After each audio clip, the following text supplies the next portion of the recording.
Hi, hello, namaste, and welcome to your own channel Platinum Research. Today we'll be decoding कि market का आगे क्या scenario हो सकता है, हमको अपनी स्ट्रैटेजीज कैसे रखनी है और आगे आने वाले दिन में हमको वॉलेटिलिटी के साथ साथ अपॉर्चुनिटीज़ कैसे ढूंढनी है. सो अगर चैनल सब्सक्राइब नहीं किया है तो कर लीजिए एंड लास्ट तक बने रहिए इन डिटेल समझने के लिए. So here we will be talking about the most important geopolitical pulse, that how Trump is doing his strategic move. Now here what Al Jazeera website is saying is that Iran says that US strikes betrayed diplomacy and warns of consequences. Now अभी ये हो गया कि president Donald Trump जो है उन्होंने ये claim किया है that they have been, so I personally believe that his style of working is completely different. He is very active on the global political radar, and he wants to be a trendsetter, and to be honest, the kind of influencer he wants to become, rather being a traditional politician, is something very weird, but that's his style. Like, we really cannot comment on that. So for now, he has been historically tapped into a politically public sentiment, and उनका जो पूरा tactical address करने का तरीका है middle east conflict का, that's completely different. सो उन्होंने खुद ये चीज़ आगे आके क्लेम करी है that he has striked on the key nuclear facilities at Fordow, Natanz and Isfahan very successfully, and उनको ये 3 sites जो थी वो न्यूट्रलाइज करनी थी. That was his major concern, और you could say his goal, which he has already done. Now Iran's foreign minister Abbas जी ने ये बोला है कि अगर उन्होंने इस तरीके की जो चीज़ें की है, इसका कंसिक्वेंस बहुत बुरा हो सकता है. And since he has joined hands with Israel इस कैंपेन में, so they are more likely to respond on this. And ये रिस्पॉन्स करने के लिए इनको चाहिए एक अच्छा military capability, which I think, when I check the statistics, which I'll also take you through, which is missing. So अभी हम देख लेते हैं कि how I am talking about the statistics. क्या ऐसी चीज़ें हैं जो हमको देखने को मिल रही है और कहाँ पे हमको ऐसा लगता है कि जो ईरान का ये काफ़ी बड़ा एक स्टेटमेंट है that could have a everlasting consequence, वो कितना तगड़ा हो सकता है. So let's quickly go to the website. This is armforces.eu. यहाँ पे आपको एक बहुत अच्छा स्टैटिस्टिक्स देखने के लिए मिलेगा, आपको एक डिटेल्ड बाइफिकेशन देखने के लिए मिलेगा that how USA versus Iran can be possible, can not be possible, ये आपको देखने के लिए मिलेगा. सो जियोग्राफी पे नहीं जाते, हम क्विकली चलते हैं इधर जो हमको देखना है. सो मिलिट्री एक्सपेंडिचर्स आप देख लीजिए, यूएस के $916 बिलियन एंड ईरान के just $10 billion. Percentage of GDP जो ये खर्चा करते हैं 3.4%, it is 2.1%. Man power, look at man power, it is 13,58,500, it is just 5,87,000. मतलब ऑलमोस्ट मोर देन डबल है. And if you check the reserve personnel जो इनके पास है, it is almost 8 lakhs, it is around 2 lakhs.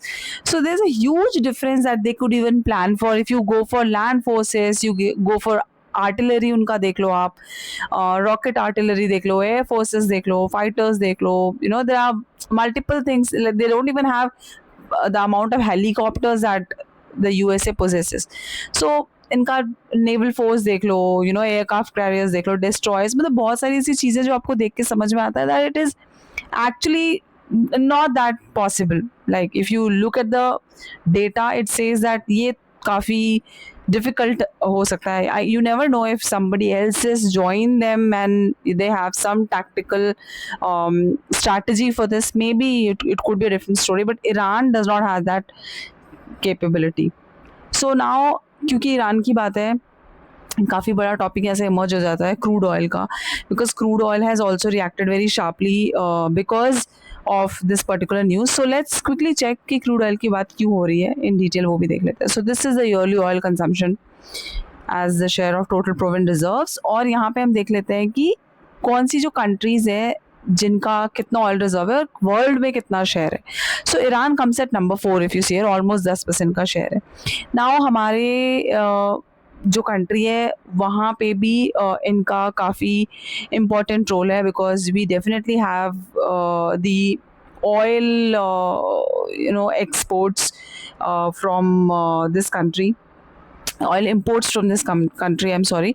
So let's quickly check कि अभी हमारे पास एक रीसेंट आर्टिकल भी आया है टाइम्स ऑफ इंडिया पे. मैं आपको दिखा देती हूँ. Now here it says that India's shift to Russia US oil is has taken place. So, following Russia's invasion of Ukraine, India shifted its oil procurement strategy significantly, and the nation, which historically relied on Middle Eastern supplies, began substantial Russian oil imports due to attractive discounts. So, Russian oil imports to India measured 1.96 million barrels per day in May. So, इनका ये बोलना है कि हमारे जो Indian oil imports हैं, जो कि ईरान से भी थे, अभी 2 साल में they have done it more from Russia. So amidst Iran-Israel tensions, India says that they have significantly increased their dependency on Russia, और यहाँ पे हमको डिस्काउंटेड प्राइस मिल रहे थे, तो we have taken a deal from them and we are doing it from Russia, and we have a combined purchases from Saudi Arabia and Iraq as well. तो अभी ये बोलना है कि अगर मार्केट में कुछ इंस्टेबिलिटी भी होता है with respect to the crude prices, we are stable enough. India, the world's third largest oil importer and consumer, acquired approximately 5.1 million barrels of crude internationally, which refinery process into products such as diesel and oil. अभी इनका ये बोलना है कि जो हम third largest oil importer हैं, जो प्रीलिमिनरी एनालिसिस है उसके हिसाब से हमको 2 से 2.2 million barrels per day of Russian crude oil हमारे पास जून में रशिया से import हुआ, which is reaching a 2-year peak and exceeding the total quantities acquired from Iraq. Means we are more dependent on Russia right now rather than Iran. तो ये conflict तो यहीं पे over हो जाता है, that even if a surge happen in crude, हमारा जो equity market है that would not be impacted too much, because this entire article, I hope you understand it, और आपको ये चीज़ समझ में आ गई होगी कि हम एक थर्ड लार्जेस्ट ऑयल इम्पोर्टर हैं, और हमारा जो कंजम्पशन है वो जो डिपेंडेंसी थी वो ईरान से, that has been reduced and we have shifted to Russia for the major chunk of it. Now let's quickly go to Indian markets में. ये सब तो बातें हो गई. अब क्योंकि कल मार्केट ओपन होगा तो आपको देखना है इंडिया का मार्केट, इंडिया निफ्टी कहाँ ओपन हो रहा है, बैंक निफ्टी कहाँ ओपन हो रहा है. So I am not talking about any other thing right now, but बस एक चीज़ हम देख लेते हैं कि क्योंकि we are directly related to the US markets right now, because that's how the markets are. I'm not telling that markets are following US markets, but definitely there is little bit of connect as well. तो वहाँ भी देख लेते हो. तो यहाँ पे अब देख लो bonds में कुछ ऐसा बहुत ज़्यादा बड़ा फेरबदल नहीं है. That's one positive.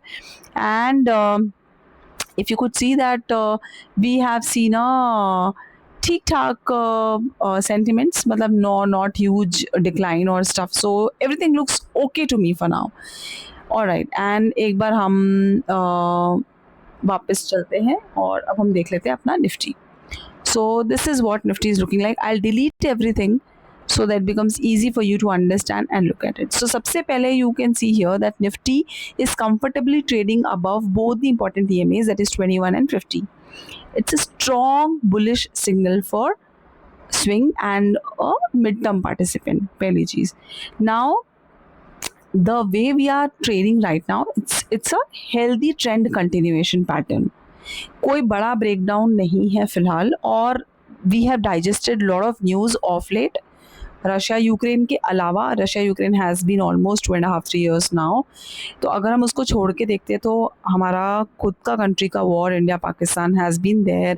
There have been multiple other instances. Covid news भी बीच में स्प्रेड आउट हुआ था. So there have been multiple events which markets have digested.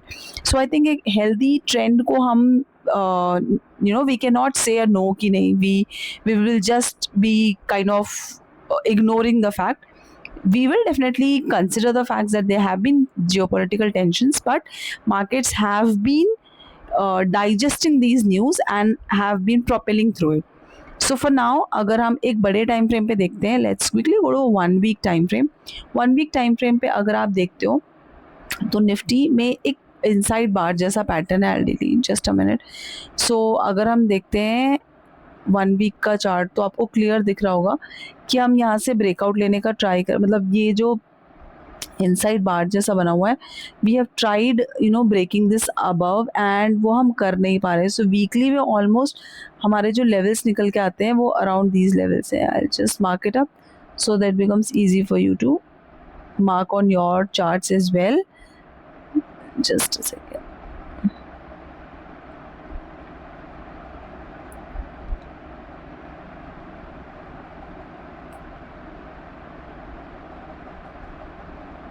Alright. So हमारा जो रेंज है निफ्टी में वो है ऑलमोस्ट 25,000 to 25,400 और 20,500. सो 500-400 पॉइंट के हमारे पास back to back we have got a support in Nifty. So right now अगर हम वीकली लेवल पे ये देख रहे हैं चार्ट, इसको हम डेली पे कन्वर्ट कर भी देते हैं.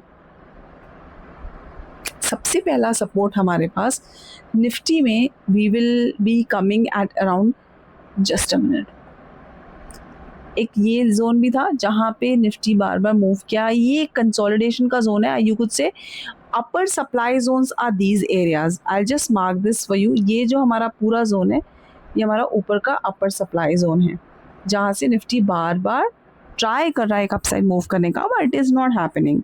सो on the upside there is a capping around these areas. इसके ऊपर मूव होता है तो हम एक बार ऑल टाइम हाई के लिए वापस there is a possibility to move.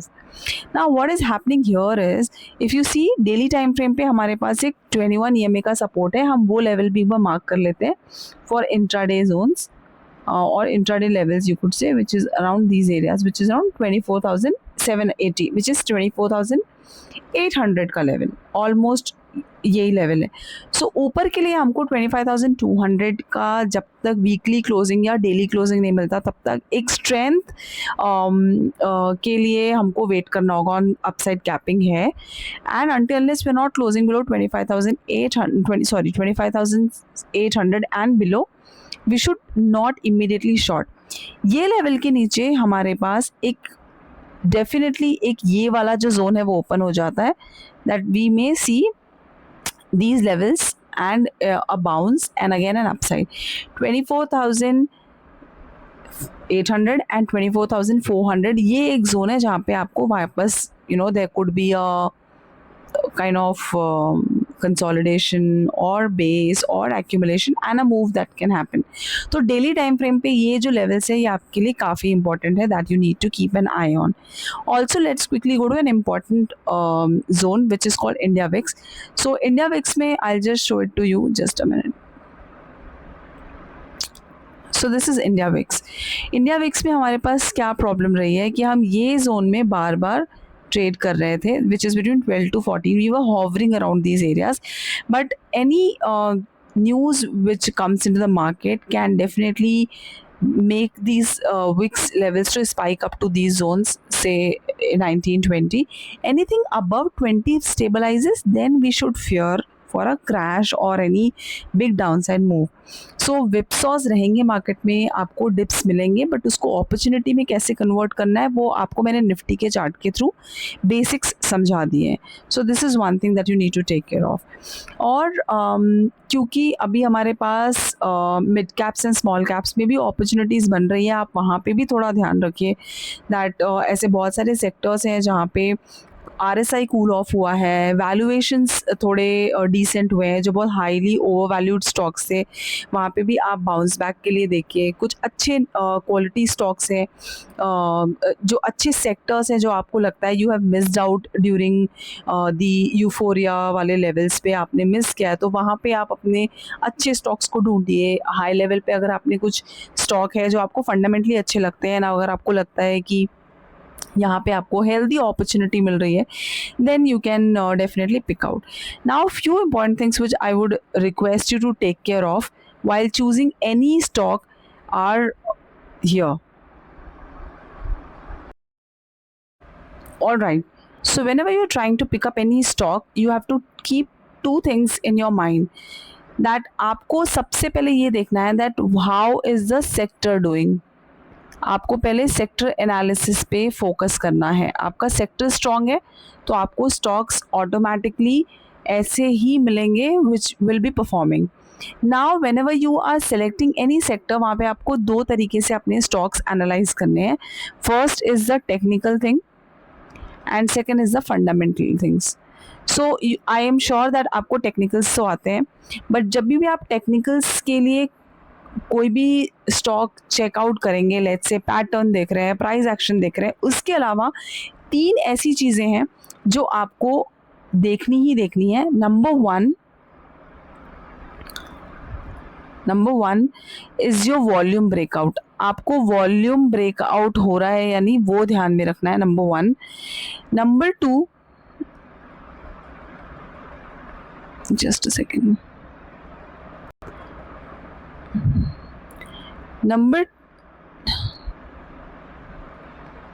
Number two that you have to look after is the delivery data. आपको ये देखना है कि आपके स्टॉक का डिलीवरी डेटा क्या कहता है. Make sure that you go to NSE website and there are many other apps as well which give you these kind of data. So just go and check that out. Now third is the price structure consistency. आपका जो price structure consistency है, how is it. So if you want me to make a detailed video on volume breakout, delivery data, price structure consistency, let me know in the comment section. I will make that video separately. आज ये detail में समझाना थोड़ा difficult होगा because video already काफ़ी लंबा हो रहा है. So will talk about this in detail, या फिर आप if you want to check on Google, you will find out these are very common terms in the technical aspects. Now the second important things that you need to take care of, the fundamentals, as I said. Now fundamentals के लिए हमको क्या ढूंढना है वो भी मैं आपको बता देती हूँ. So fundamental analysis में the first important thing that you need to take care of is this. The first is the debt levels. आपको ये देखना है कि कंपनी के डेट लेवल्स कैसे हैं. बहुत हाई डेट लेवल्स हैं तो you should avoid that company. Second is cash flow strength. Company का कैश फ्लो का स्ट्रेंथ कैसा है, that you need to take care of. Cash flow strength अच्छा है तो you can go head and check out the other things. आपका जो भी स्कैनर स्ट्रैटेजी जो भी है उसके हिसाब से आप ये चीज़ ऐड करके you can just look into it. Now आपको ये देखना है कंपनी का ROCE क्या है, that is return on capital employed. If it is more than 15%, well and good, you can definitely give it a thought.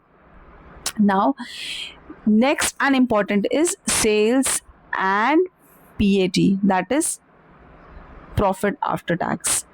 अगर ये सारी चीज़ें आपको एक अच्छे एनालिसिस की तरफ ले जाती है कि सेक्टर और स्टॉक स्ट्रॉन्ग लग रहा है, देन आई थिंक आप एक अच्छा स्टॉक पिक करके you can work on that. And sales and PAT has to be YOY basis. ठीक है, तो this is one thing that you really need to consider on. Now another important thing that you need to take care of is this, that अभी हमारे पास जो next opportunities आने वाली है market में वो क्या आने वाली है. सो आपके पास स्टार्ट होने वाला है quarterly result season.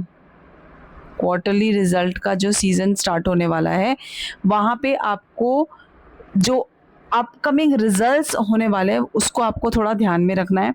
You should know that which are the sectors that you should keep and watch on. So सबसे पहले आपको ये देखना है कि IT में आपको कैसे रिजल्ट्स मिल रहे हैं. If you find that the margins are good, then you can keep a watch on guidance also, कि guidance कैसा आ रहा है, that you need to take care of.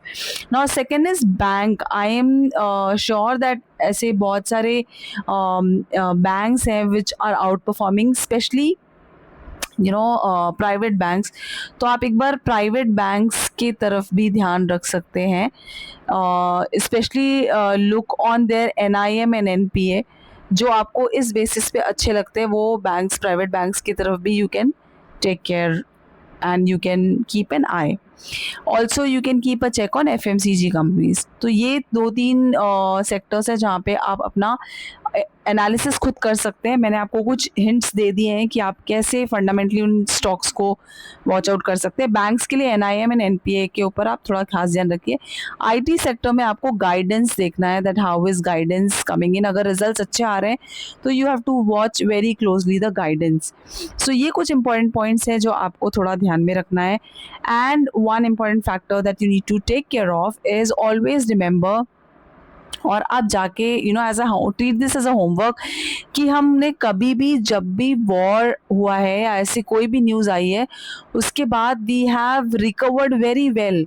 So whenever there has been war, let's say there has been 2016 में surgical strike हुआ था, फिर 2019 में बालाकोट का वॉर का न्यूज़ था, देन 2022 में you have seen by yourself of late that there has been Russia and Ukraine thing. So यहाँ से हमने जो भी हमको नीजक मिला है उसके बाद हमारा जो मूव रहा है इसके बाद, तो the rally has been great. So हमने विद इन 3 to 6 months एक डिसेंट फॉल के बाद एक अच्छा मूव दिया है इन सारे केसेस में। सो अगर आपको जो क्वार्टर के रिजल्ट्स जो अभी आने हैं नेक्स्ट क्वार्टर के, वहाँ पे आपको लगता है कि रिजल्ट्स अच्छे आ रहे हैं और गवर्नमेंट पॉलिसीज़ हमारी स्टेबल हैं, which is definitely looking like, आपको जो भी सेक्टर है वहाँ पे आपको फंडामेंटल रीड अच्छे लग रहे हैं, so I think you can stay stock specific. आपको अच्छे जो डिप्स है जो आपने already fundamentally and technically analyze कर लिए हैं, वहाँ पे आप अपना सेक्टर रोटेशन को ध्यान में रखते हुए आप बिल्कुल you can make your investments, and you can focus on the certainty which is there। आप global uncertainty देखकर अगर आप बहुत ज़्यादा डरेंगे, so every time you will fail on the dips। most of the time people say that you should not panic on the dips, but most of the people here are buying on the top. तो अभी भी काफ़ी recent हमको एक dip मिला था India Pakistan के war के टाइम पे। तो मार्केट्स का डायनामिक ऐसा ही है।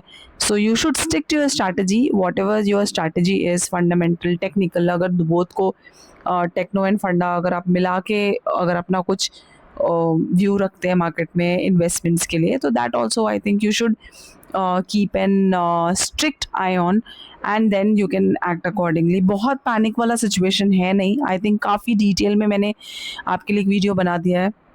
So if you like the video, do not miss to subscribe to the channel, share it with your friends and let me know in the comment section कि आपको ये पूरे वीडियो में सबसे अच्छा पार्ट कौन सा लगा।